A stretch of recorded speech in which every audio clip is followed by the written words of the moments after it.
Welcome to my studio. My name's Alison Aune, and I'm an artist and an art educator, and I'm here in Duluth, Minnesota, in my studio, my sanctuary. I have been working with Nordic-inspired patterns since 2007, but even before that, I'd been studying in Scandinavia. I spent a year in Sweden and a year in Norway, and I travel regularly there for research and to see friends and to get inspiration.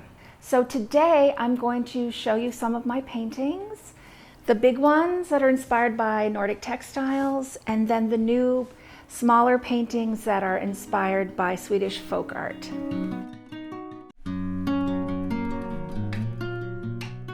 My years living and studying in Sweden and Norway were incredibly important to my artistic development. There I began researching and documenting historic Nordic textile patterns, folk art designs, and domestic artifacts as source material for my creative process. Today, I continue to find and document Nordic textile patterns that I reinterpret and recontextualize through a mixed media approach.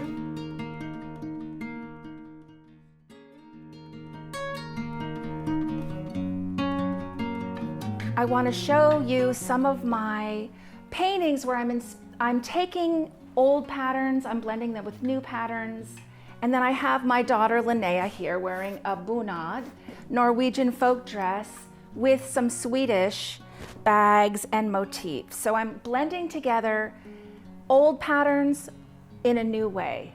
The old 8-pointed star that lives on, we all recognize that, was actually an image of protection, hospitality, and it's used in many cultures, obviously, but in Norway, it was a symbol of good luck and protection. I've incorporated several different patterns from different parts of Sweden.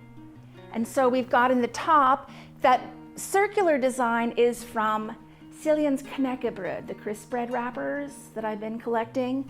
And it's sort of my Nordic mandala up there. And in it is the doily. And I'm thinking about women that created all these textiles through the centuries.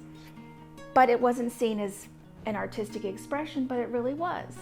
This huge mandala here, this Nordic mandala, this pattern in the inside of it, I had originally seen only in little paper napkins, and I saw them in Sweden and I loved it. And I finally bought a little fragment of it, and it's called the dukagång. It's a weaving technique with this white and blue, and it has a bird of paradise. And it turns out that they would hang these down on festive occasions. During the Christmas holidays, a wedding, these big tapestries were hung in the home. And that's sort of what I feel like this is. It's a great big celebration to the Amaryllis, to hope, and onwards. And I have the silver folk dress pendant because silver was thought to protect against evil.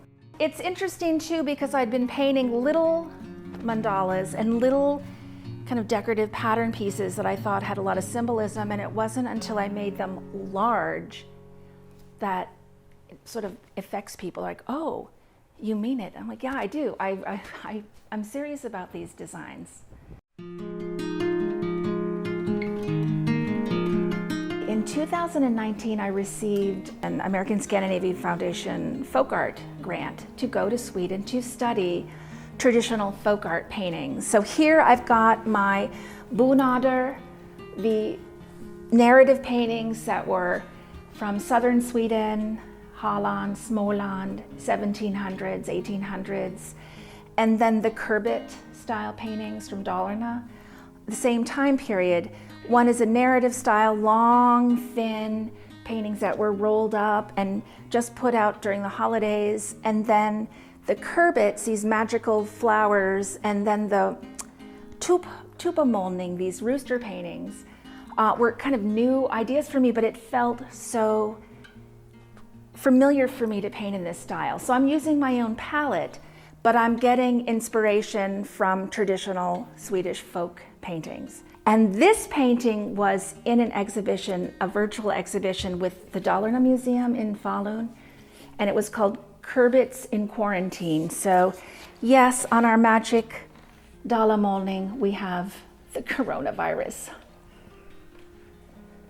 Yuck.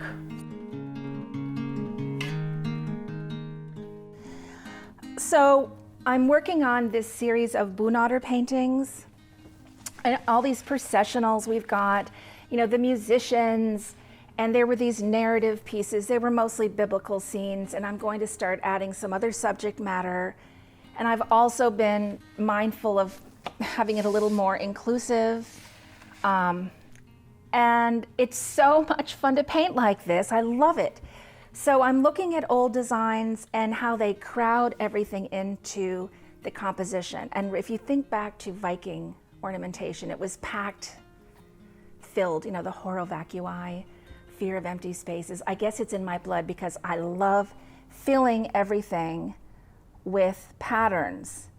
So a lot of you know the Swedish dalahäst, the little orange horse. And this is in that same vein of the folk painting, but it was in southern Sweden, not in Dalarna.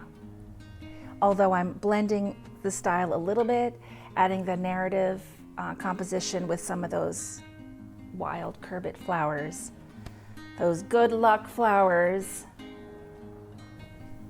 Honoring the ancestors. My mother would have loved this.